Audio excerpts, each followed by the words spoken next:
Entonces ahí viene la palabra templanza, que es la palabra encratella. Ahí está. Y esta palabra significa fuerza, dominio propio, continencia y moderación. ¿Vale? Entonces esto es lo que significa la palabra.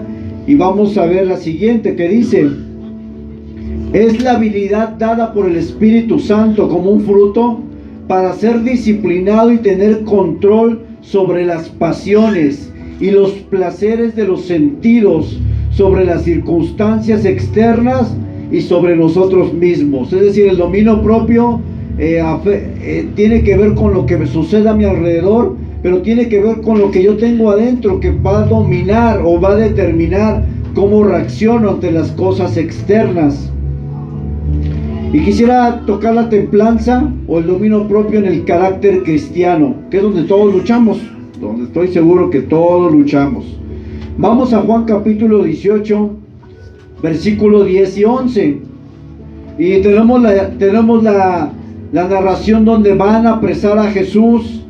Recuerden que Judas lo vende y de repente van los soldados. Jesús está en el huerto de Getsemaní con sus discípulos.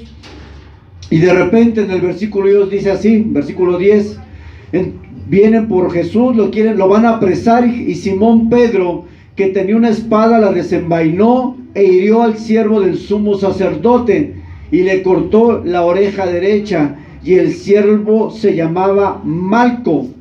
Jesús entonces dijo a Pedro: mete tu espada en la vaina, la copa que el Padre me ha dado, ¿no la de beber? ¿Qué es lo que le pasó a Pedro ahí, hermanos? Se dejó llevar por el momento. ¿Y cuántos de nosotros nos hemos dejado llevar por el momento? ¿Cuántos de nosotros hemos reaccionado como Pedro? No, a lo mejor usted no saca una espada en su casa, pero a lo mejor la mamá tiene un sartén y ahí se va, ¡pum!, ¿no? La mamá, ¿no? Y el papá con ira, ¿no? Con descontrol. Pedro tiene una reacción que es evidente que no ejerció el dominio propio. Vamos a la siguiente, hijo, lo que dice ahí. Pedro no tuvo dominio propio y se dejó llevar por las circunstancias. Su reacción reveló su falta de control o autocontrol y su carácter impulsivo, que sin duda fue algo que Jesús desaprobó. ¿Qué tenía Pedro? Circunstancias que pueden provocar que él se perdiera el control, una reacción donde no demuestra dominio propio. Pero además Pedro, conocemos que a lo largo de la Biblia el carácter de Pedro siempre fue atrabancado, ¿no? Siempre fue cuando estaban en la Santa Cena y que les dijo Jesús, alguien me va a traicionar, y de repente Pedro se para y dice, yo no. O sea, Pedro era de boca floja, su lengua se soltaba rápido para hablar de acuerdo a la circunstancia y de acuerdo a lo que sentía. ¿Y qué le pasó a Pedro en esa ocasión? También él dice, no, Jesús, yo no te voy a traicionar, yo no te traicionaría jamás. ¿Y qué le pasó a Pedro? Y le dice, yo me imagino a Jesús, ay, Pedro, no sabes lo que estás diciendo. Y muchas veces nosotros reaccionamos así con el Señor. Señor, voy a hacer esto, Señor. Yo este año 2024 oraré, buscaré tu palabra, serviré. Este 2024, Señor, pensamos que cambiando el año vamos a cambiar, y no es así, porque el año no cambia a las personas de las vidas. Lo que cambia a las personas de las vidas es Dios a través de su palabra, de su Espíritu Santo, y que haya una intencionalidad de nuestra parte. El año nuevo no cambia vidas, porque a veces tenemos como esa idea, ¿no? Un año nuevo, una vida nueva, voy a comenzar de nuevo. ¿Y quién nos dijo eso a nosotros? Usted puede comenzar hoy mismo a cambiar su vida sin que llegue el 2025, ¿está de acuerdo? Usted mismo puede decir, ya no voy a tener este carácter tan impulsivo. Señor, dame una cachetada o haz algo con mi vida, porque ya no quiero reaccionar así. Sin duda, el no tener dominio propio en el carácter ha llevado incluso a que alguien le quite la vida a otra persona. No, los que se paran a veces, que se bajan que tienen un problema de que alguien se les cerró, se adelanta el otro y sale con la pistola y lo mata. Porque no hay ¿qué? Dominio propio. Nosotros como cristianos no vamos a hacer eso, pero tal vez vamos a atasajear a alguien con las palabras. Dice la Biblia que las palabras son como espadas, de algunos son como espadazos. Y luego ahí mismo dice que hay otros que sus palabras son como medicina. Y a veces nosotros no ejercemos una fuerza física, incluso ni siquiera violencia física, pero nuestras palabras pueden ser tan dañinas que pueden marcar el corazón de alguien porque no tenemos dominio propio. ¿Le ha pasado a usted que de repente habla y pam, pam, pam, pam, pam? Tiene un machete, un cuchillo, saca todo el arsenal, ¿no? Saca su portafolio y dice: aquí voy a agarrar un machete, un cuchillo, una navaja. Y sus palabras dañan el corazón de alguien. Y creo que en ese sentido hemos hecho eso, y alguien lo ha hecho con nosotros. Hemos estado de ambos lados. Yo creo que en algún momento yo lo he hecho, yo he lastimado con mis palabras, pero también en algún momento alguien me ha lastimado con sus palabras. Y eso revela nuestra falta de dominio propio. Eso revela que no tenemos control de nuestra lengua. Por eso dice Santiago que la lengua es un miembro pequeño, pero capaz de ¿qué? De hacer un mega incendio. ¿Qué puede provocar un chisme? Que una iglesia se divida. ¿Qué puede provocar alguien que habla mal en tu trabajo de algo que tú no hiciste? Que te corran. Por eso dice la palabra de Dios que la lengua es un pequeño miembro, y que ese pequeño miembro es capaz de hacer un incendio. Y las palabras son algo que siempre van a tener un efecto destructivo. Las palabras pueden bendecir a alguien, pero también las palabras pueden maldecir a alguien. Dice Santiago que con la misma boca que bendecimos a Dios, y luego con esa misma boca maldecimos a los hombres que son hechos a semejanza de Dios. Y dice Santiago, esto no debe ser así, porque ni siquiera estamos hablando de una familia de la fe. Santiago pone que cuando tú ofendes a alguien que no es cristiano, cuando tú maldices, y maldecir es desear mal a alguien que no es cristiano, dice Santiago a través de su palabra: no, hermanos, esto no debe ser así, porque de una misma fuente no puede salir agua ¿qué? Dulce y salada. Santiago nos corrige totalmente en el capítulo, creo que es el 3, donde habla acerca de la lengua. Y es algo que nos cuesta a todos, ¿cierto? A veces no, mejor como uno morderse, ¿no? ¡Ay, no hables, no hables, cállate! No digas nada porque la vas a regar. No digas nada porque vas a lastimar. Y el dominio propio en el carácter del cristiano siempre se va a estar revelando en las palabras que nosotros decimos.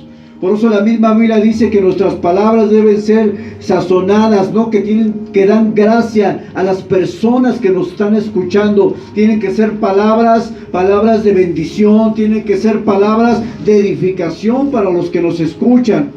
Y la Biblia nos exhorta siempre a que nuestra manera de hablar sea una manera de hablar diferente de las personas que no tienen a Cristo. Si alguien no tiene a Cristo y tiene una forma de hablar muy soez, en ti y en mí no puede caber eso no debe de existir, porque nosotros hemos nacido de nuevo. El Espíritu Santo mora dentro de nosotros. Hay una habitación en nuestro corazón donde Cristo mora.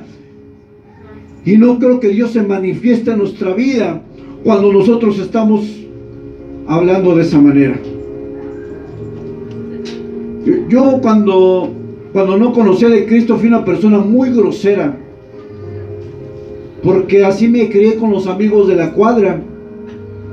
Pasaban y te recordaban a tu mamá, pura grosería, puro albur. Pero cuando vine a Cristo, yo no sé ni en qué momento Dios me quitó eso, porque entre amigos el lenguaje era muy soez, muy fuerte. Pero cuando comencé a conocer a Cristo, Cristo empezó a obrar dentro de mí y en mi lengua grosera, ¿no?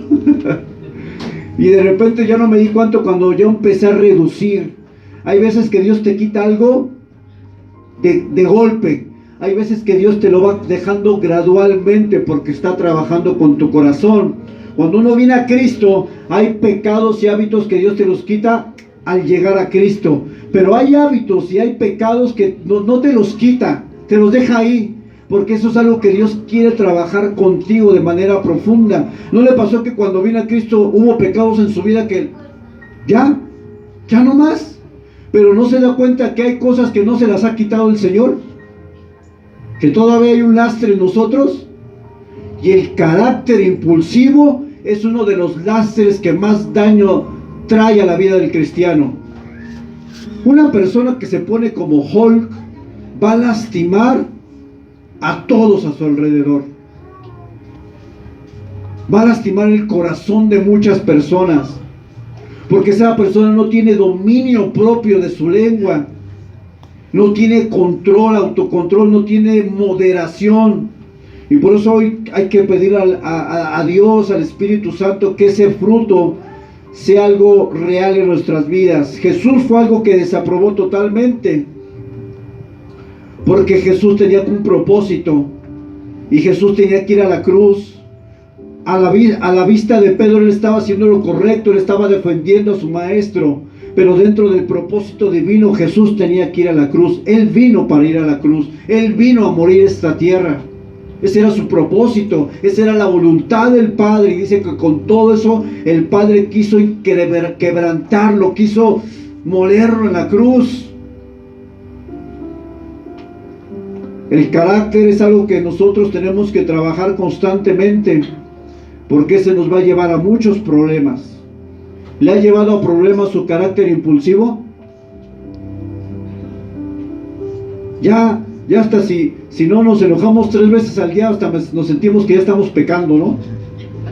Es que si yo no me enojo, pastor, yo me siento mal, tengo que gritarle a alguien. Y sale ver al vecino barriendo, vecino, no.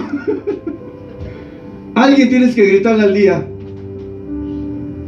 Nuestro carácter tiene que ser cambiado al de Cristo. Dios nos ayude con nuestro carácter y con nuestra impulsividad. Porque mi consejo es, a la luz de la palabra, pídale al Espíritu Santo que trabaje esa parte impulsiva en usted. No abra la boca tan rápido. Muérdase. Cuando vaya. Porque va a lastimar muchas personas. Va a lastimar muchas personas. Aunque tal vez su manera de querer expresar sea justa o sea defendiendo lo correcto, muchas veces la manera en que nosotros decimos incluso la verdad lastima. ¿Está de acuerdo que yo puedo decirle la verdad a un niño sin lastimarlo? Y a veces nosotros decimos la verdad, pero para que duela, ¿no? Nuestra verdad es para que cale al otro. Yo tengo la razón. Y en esa forma de ser vamos a lastimar. Dice en Gálatas que cuando cae un hermano, dice que nosotros que somos espirituales, debemos restaurarle con gritería. Debemos restaurarle aborreciéndolo. Debemos restaurarle con mala actitud. ¿Cómo dice que debe ser restaurado un hermano que cae? Mansedumbre. ¿Y qué es la mansedumbre, hermano Polo? Irte desde allá. ¿Qué es la mansedumbre?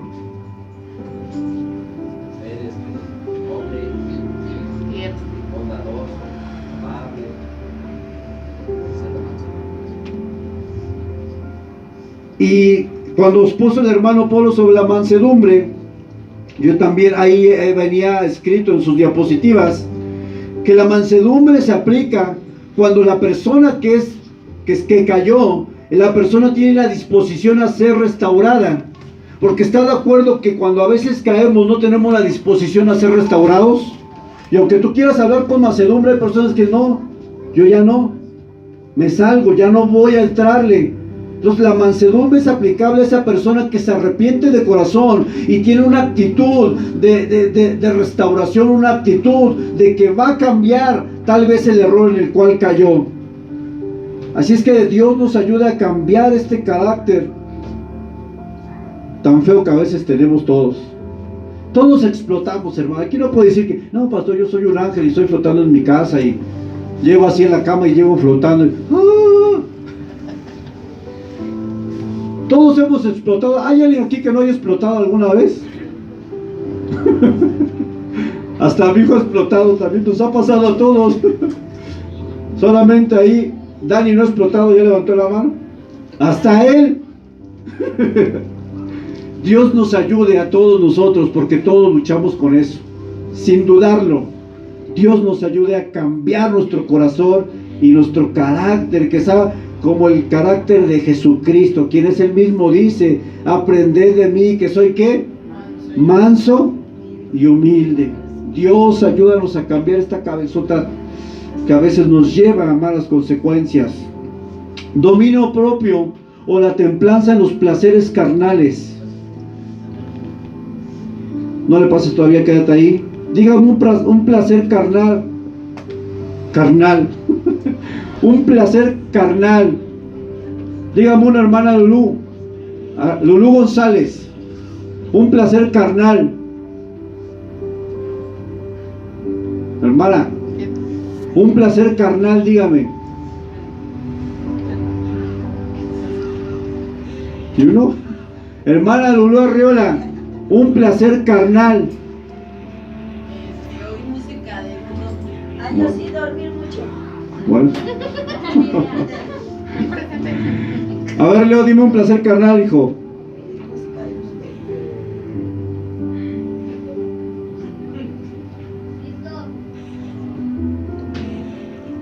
Ay, le puse ahí mal. Es que... vanidad. ¿Quién dijo eso? Allá atrás. Allá está atrás, placeres carnales. ¿Cuáles son las obras de la carne? Una obra de la carne. Chismes, ¿qué más?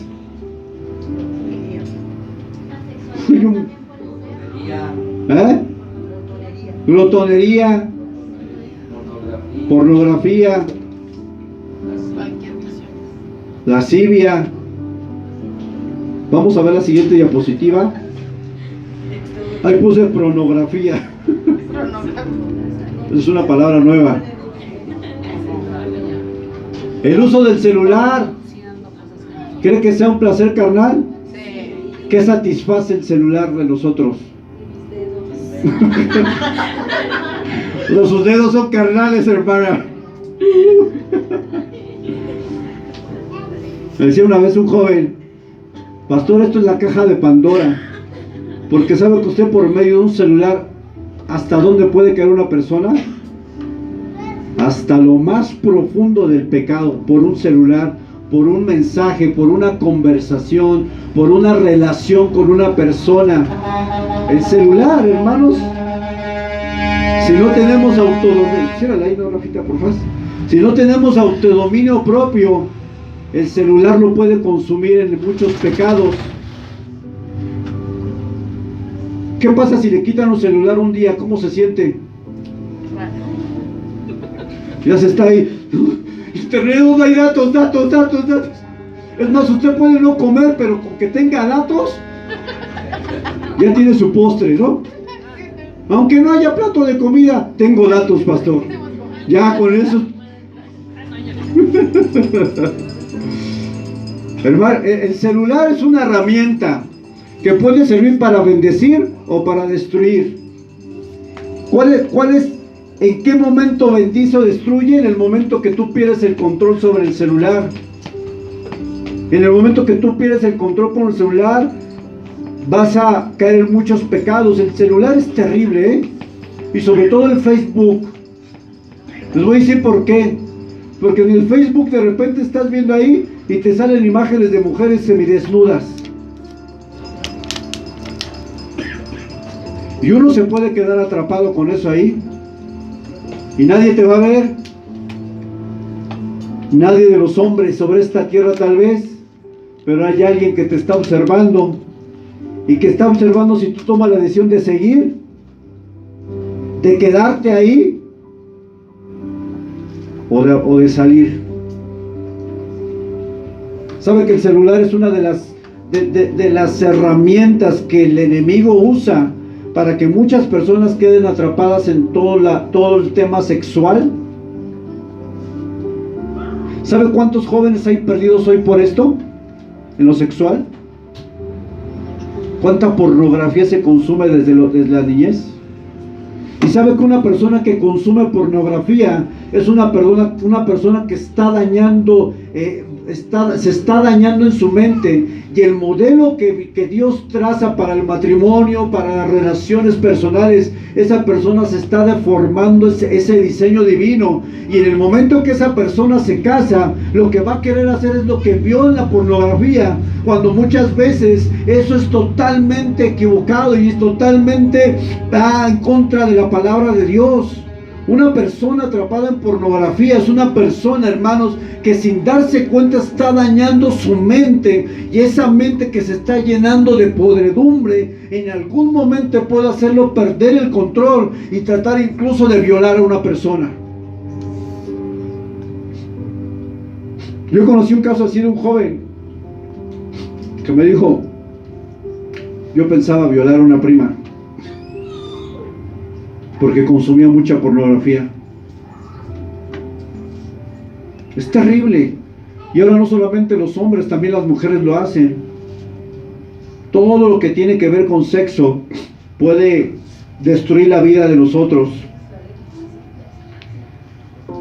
Necesitamos tener dominio propio.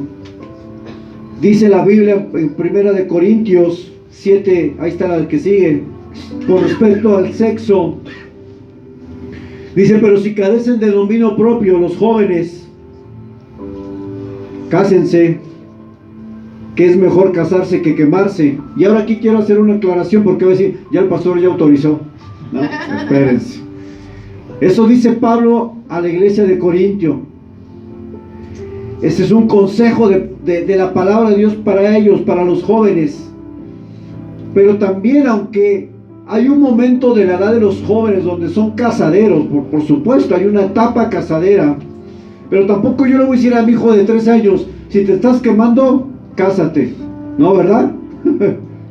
Porque hay algo que se llama dominio propio y que él tiene que desarrollar como adolescente, y decirle: hijo, tú tal vez físicamente sí puedes embarazar a alguien, pero no tienes idea de lo que significa esto.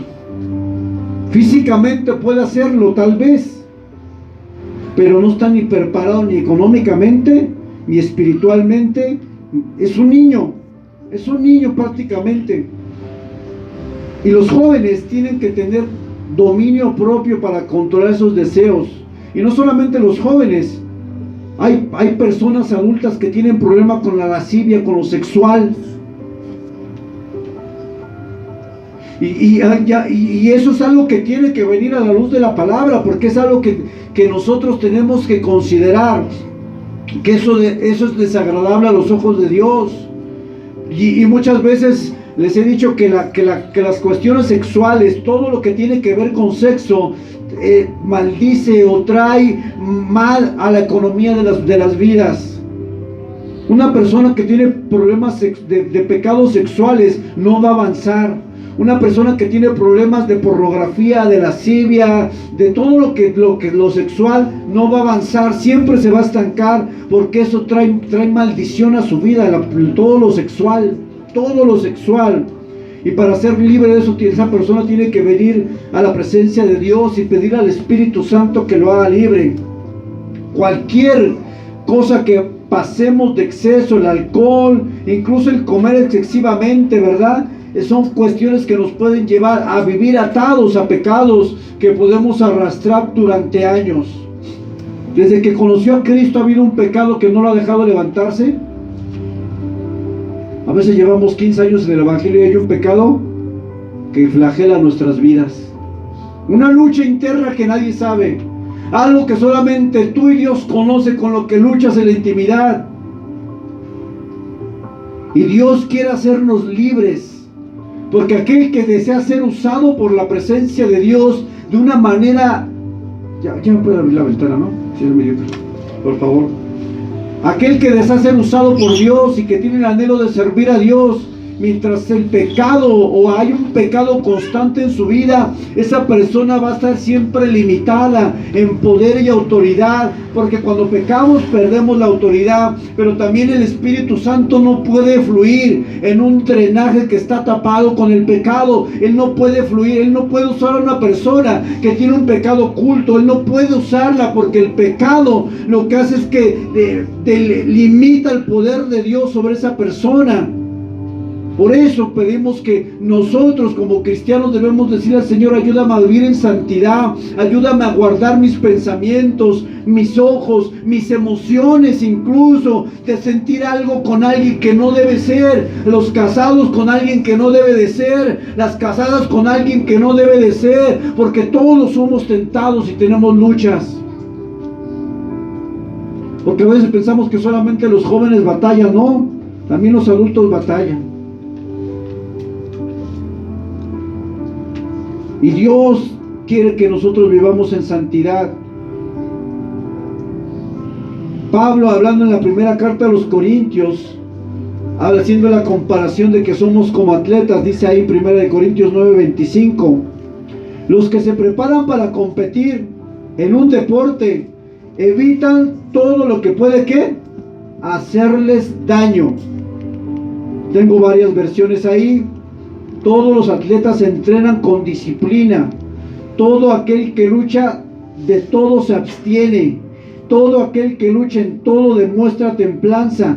¿Qué quiere decir este versículo? Que cuando Pablo nos compara como un atleta, y un atleta que va a correr un maratón, que va a correr una competencia, él se tiene que abstener de ciertos alimentos para poder ejercitar y poder acabar esa carrera. Tiene que abstenerse, dice ahí, tiene que tener templanza, tiene que controlarse, tiene que tener disciplina para poder él no comer 10 tacos de suadero y 2 de pastor, porque sabe que ese alimento no le va a permitir ejercer o correr la carrera como debía de correrla. De la misma manera, todo cristiano debe evitar todo aquello que le pueda hacer daño a su vida espiritual. ¿Qué es lo que debes de evitar tú? ¿Y qué es lo que debo de evitar yo? Que no me va a permitir correr la carrera y cumplir el propósito para el cual Dios permitió que naciera en esta tierra. ¿Qué es lo que evita que tú llegas a la meta de Cristo? ¿Qué es lo que tienes que abstenerte, controlarte, mantenerte con templanza? Porque el atleta que no se abstiene de ciertos alimentos, ¿qué le va a pasar? No va a llegar, se va a cansar a la mitad, va a desistir. Y por eso muchos cristianos se rinden, porque muchas veces el cristiano, cuando está en pecado, prefiere apartarse del camino de Dios, porque no tiene dominio propio para abstenerse de aquello que lo atrae, de aquello que lo seduce, de aquello que alborota sus emociones, su sexualidad. Por eso muchos van a tomar la decisión de apartarse del camino de Dios y de la carrera que han comenzado. Tal vez no tiene que ver con el sexo, pero ¿qué tal tu mal carácter que no has podido cambiar hace 10 años? Tal vez no es un problema sexual, tal vez es la murmuración, tal vez es la envidia, porque hay pecados externos, pero también hay pecados que llevamos de manera interna. No todo el pecado tiene que ver con lo externo. Hay emociones y sentimientos que son pecado. La envidia, la pereza es un pecado, ¿sabía? ¿Sabe que ser perezoso es pecado? Todos en este lugar hemos comenzado una carrera con Cristo. ¿Estamos de acuerdo? ¿Sí? Y tú y yo tenemos que hacer ¿qué? Evita todo lo que pueda hacerte daño y detener el propósito de Dios en tu vida. Cada uno sabe qué es lo que es, ¿cierto? Evítalo, abstente, contrólate. No te dejes llevar por los impulsos, porque el hecho de que tú no evites este punto va a evitar que tu carrera sea más lenta, va a evitar que te salgas de la carrera en algún momento, va a provocar que te salgas de la carrera, y muchas veces vas a detener o vas a pausar por un tiempo el propósito de Dios. ¿Todo por qué? Porque no te abstuviste, no te contuviste, no te moderaste con aquello que sabes que va a dañar tu carrera, tu vida espiritual y todo lo que tú hagas. Necesitamos disciplina de abstinencia. Así como cuando ayunamos y nos contenemos de comer alimentos, eso es abstenerse. Y así como nos abstenemos cuando ayunamos, hay que abstenernos a veces del celular, hay que abstenernos a veces de relaciones que son tóxicas para nuestra vida, hay que abstenernos de amistades, hay que abstenernos de ir a ciertos lugares que van a provocar que tus deseos se disparen y te vuelvas como un caballo desbocado. Hay que abstenernos de muchas cosas que pueden provocar que tú y yo caigamos y nos alejemos de Dios. Proverbios 25:20 dice, pasa, hijo, que una persona sin control, sin templanza, sin dominio propio, es como una ciudad con las murallas ¿qué? ¿Qué le entienden a este proverbio?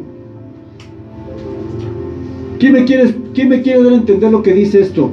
De una persona que no tiene dominio propio, de acuerdo a este versículo. ¿Qué quiere decir? ¿Qué querrá decir? ¿Vale? ¿Qué querrá decir este versículo, hija? Que una persona que ¿qué?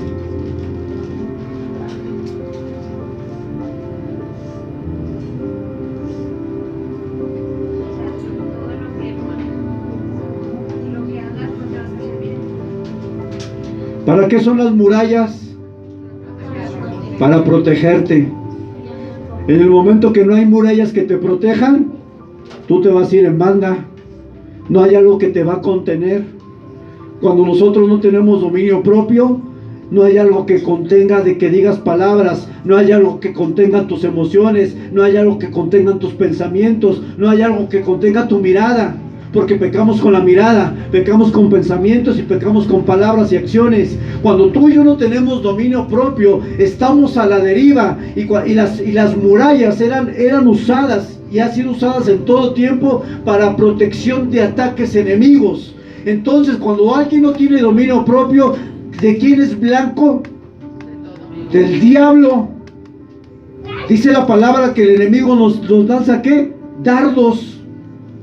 Si tú no tienes dominio propio, no solamente son tus propias concupiscencias, que dice Santiago precisamente. Si tú no tienes dominio propio, estás abierto, no tienes protección, vas a ser blanco del enemigo, vas a ser blanco de las cuestiones externas y vas a ser blanco de tus propios deseos. No tienes protección, estás descubierto. Y si a eso le aunamos que no tienes la armadura de Dios, cuando pasa una situación que pruebe tu dominio propio, vas a fracasar, te vas a descontrolar, vas a decir palabras que no debiste, vas a tomar acciones que no debiste. La falta de dominio propio está sin protección y necesitamos el dominio propio. Vamos a la siguiente. Fíjense lo que produce la falta de dominio propio. Conduce a excesos, a darle rienda suelta a los deseos pecaminosos de la carne. El mejor antídoto consiste en ser lleno del Espíritu Santo. La persona llena del Espíritu Santo está bajo el control de Él y recibe su ayuda para dominar su debilidad y para controlarse a sí misma. Lo que nos controla determinará nuestros pensamientos, nuestras palabras y nuestras acciones. El fruto del Espíritu Santo nos habilita para que podamos decir ¿qué? No a todo aquello que nos produce placer y que al mismo tiempo nos destruye. Hemos dicho repetidas veces que ser lleno del Espíritu Santo en el original es que significa que Él te controla, que Él tiene control de tu vida. ¿Cómo somos llenos del Espíritu Santo, hermana Ever? ¿Cómo es una persona llena del Espíritu Santo? La palabra lo dice, ¿no? Que cuando está lleno del Espíritu Santo, el fruto del Espíritu. Son los que hemos estado viendo. ¿Cómo me lleno del Espíritu Santo?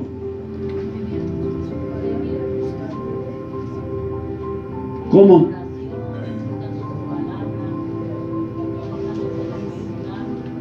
Efesios 5:18 dice, no os embriaguéis con vino en el cual no hay disolución, antes sed llenos con el Espíritu Santo. El Pablo pone el ejemplo del vino, porque la persona que está embriagada es controlada por el vino. Y dice, no te controles por el vino, porque lo que te llena va a controlar tu mente, va a controlar todo lo que tú haces.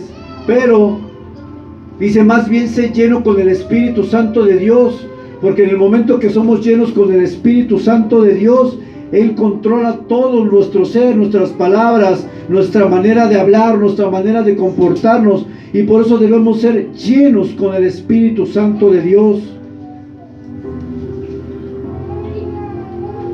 Considero que el fruto del Espíritu Santo es la templanza o el dominio propio, es uno de los frutos que más necesitamos como cristianos. Porque no tener ese fruto, no tener esa muralla que nos protege, nos hace presas fáciles de caer en cualquier pecado, de cualquier índole. Mentira sexual, envidia, cualquier pecado. Cualquier pecado somos presa fácil si nosotros no tenemos el dominio propio. Y por eso yo quiero que hoy pidámosle al Espíritu Santo que nos dé dominio propio, porque es un fruto de Él, ya está en nosotros, pero es algo que tenemos que ir cultivando por medio de la palabra, por medio de la oración y por medio del ayuno. Es algo que se cultiva, es algo que todos tienen, pero es algo que hay que trabajarlo, hay que ser disciplinado. A veces nosotros, yo que jugué básquetbol cuando era joven, iba a las 6 de la mañana a entrenar al deportivo con mi primo, y no importaba si estaba incluso lloviendo, tenía disciplina para ir. Dice, no, digo, no, es que está lloviendo, no, ¿qué? Yo paso a las 6 por ti. Yo con toda la flojera del mundo, íbamos, hacíamos escaleras, hacíamos sprint, hacíamos ejercicios, y esa disciplina en la que muchas veces aplicamos al deporte, esa disciplina muchas veces no la aplicamos a la vida cristiana. Es más, podemos ser más disciplinados para cualquier otra cosa que para las cosas de Dios. ¿Cuántos hicieron la propuesta de acabar el año, que este año iban a orar más y leer más la palabra? ¿Lo hicieron? ¿Cuántos nos quedamos así como que la primera semana y después? Porque no tenemos disciplina. Lo más sorprendente es que tenemos disciplina para las cosas del mundo, pero no disciplina para las cosas de Dios. ¿Cierto?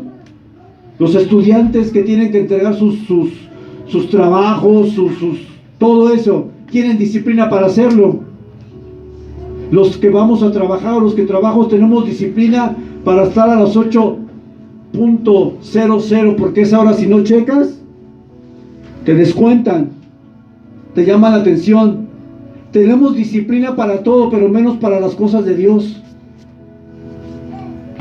Tenemos disciplina para respetar las leyes viales. Bueno, a lo mejor algunos no, ¿verdad? Algunos se pasan el semáforo y gloria a Dios, ¿no? Pero no tenemos disciplina para las cosas de Dios.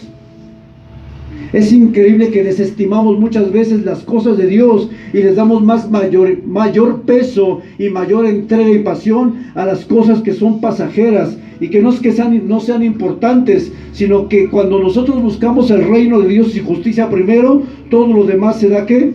Por añadidura. Nos falta mucha disciplina en las cosas espirituales. Y a veces nos preguntamos, ¿por qué nos va tan mal? ¿Sabe por qué? Porque no somos constantes en las cosas de Dios. Y eso nos va a llevar siempre al fracaso. Siempre vamos a fracasar porque le damos mayor peso a las cosas del mundo que a las cosas de Dios. Platicaba con un hermano y lo que él me comentaba era muy cierto. Él me decía que cuando nosotros servimos a Dios, muchas veces no le vemos el fruto inmediato, muchas veces no decimos, bueno, pues es que da más, ¿no? Si lo hago o no lo hago, porque no hay un fruto inmediato de lo que estás sembrando, lo que estás invirtiendo, cuando realmente de todo lo que tenemos materialmente y todo lo externo viene de lo espiritual. Si nosotros aprendiéramos a sembrar primero lo espiritual, seríamos más bendecidos en todo lo demás. Pero muchas veces sembramos, invertimos más en lo demás que en lo espiritual. Y sabe, la Biblia dice que Dios no es injusto para olvidarse de toda la obra que has hecho para Él.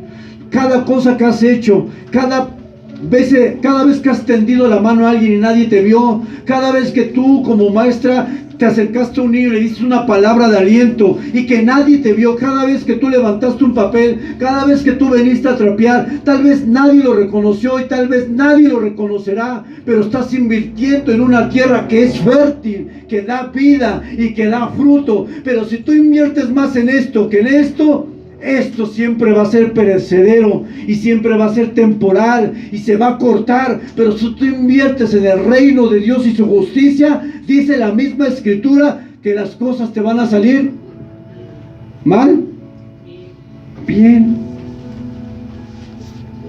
Y se da cuenta como yo, por ejemplo, que trabajo 8 horas, a veces nos desvivimos en el trabajo y a Dios le decimos, bueno, Señor, si me queda media hora al día, y eso, a ver, eso a lo mejor, pastor, entonces no trabajamos. No, por supuesto hay que trabajar y hay que cumplir con sus trabajos, con las escuelas y con todo lo que tenga que usted que cumplir, pero no nos olvidemos de dónde es la fuente principal de tu bendición. ¿Quién es el que nos bendice? ¿De dónde vienen las bendiciones que tenemos en casa? ¿Dónde deberíamos invertir? ¿En el reino de Dios? Porque de ahí viene todo. ¿Tienes trabajo? ¿Quién te lo dio? ¿Tienes casa? ¿Quién te la dio? ¿Tienes un auto? ¿Quién te lo dio? ¿Dónde debemos invertir nuestra vida? En Dios.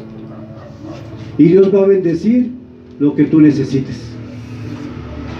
Es una regla sencilla, pero muy difícil de aplicar. Dios nos ayude, hermanos, para que nosotros podamos aprender a invertir en Dios y en las cosas de Dios. Porque mire, Dios no se queda con nada. Y dice la Escritura que Dios no es injusto para olvidar la obra que has hecho para los santos por amor. Dios no se olvida de nada de lo que tú has hecho para Él. Jamás. De hecho, estás invirtiendo en el mejor banco celestial que jamás podrás invertir. Cuando tú haces algo por alguien porque amas a Dios, ¡wow! A veces Dios te va a retribuir de manera hermosa. A veces no te va a retribuir con material, pero a veces te va a honrar en el público. Él te honra. ¿No dice la Biblia en Mateo que si tú oras en lo privado, ¿Él qué? Te va a honrar en lo público? ¿Sabía que hay una honra que es bíblica y que Dios te puede honrar en lo público reconociéndote ante los demás? Mientras no te deschavetes. Pero Dios honra a sus hijos y Dios honra a aquellos a quienes le sirven. Jamás lo olvide. Vamos a orar, póngase de pie.